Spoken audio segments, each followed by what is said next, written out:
გამგეობისა და საკრებულოს წარმომადგენლები ერთმანეთს ამჯერად ვაზის უბანში დაუპირისპირდნენ, სადაც მერის კეთილმოწყობის სამსახური ავარიული კორპუსის რეაბილიტაციაზე მუშაობს.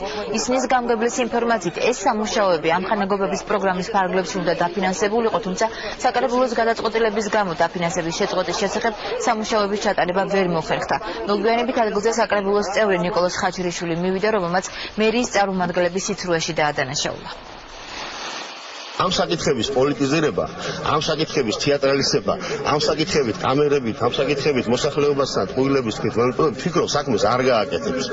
Am შემთხვევაში მე კიდევ ერთხელ ვიძახი, რომ ეს ინიციატივა საკრებულოსი რაც არის, რომ 2014 წლის ბიუჯეტში იყოს, რაც შეიძლება მეტ თანხა ასახული, რომ დამაგრდეს რაც შეიძლება მეტი სახლი, ვფიქრობ არის კარგი. Ის შესაძლებლობა, რომელიც მოსახლეობას ჰქონდა ავარიულ კორპუსებში მაცხოვრებლებს, რომ ამხანაგობის პროგრამით მოეგვარებინათ აღნიშნული საკითხებით, ეს შესაძლებლობა საკრებულოს უპასუხისმგებლო გადაწყვეტილების საფუძველზე იქნა შეჩერებული. Დღეს კი მოდიან საკრებულოს თანამშრომლები და ისევ დემაგოგიით და ისევ იგივე რიტორიკით თითქოს და წაიღეს ხურით მოთრეული რაღაც ახალისების პროგრამის თანხები წაიღეს და პროგრამის სხვა დანარჩენი თანხები დატოვებული. ეს არის მტკნარი სიცრუე. ისინი ვალდებული არიან ეხა არა დემაგოგიით და რიტორიკით ისაუბრონ მოსახლეობის წინაშე, არამედ მოსახლეობას რა შეკითხვებიც აქვს პირდაპირ გაცემ პასუხი.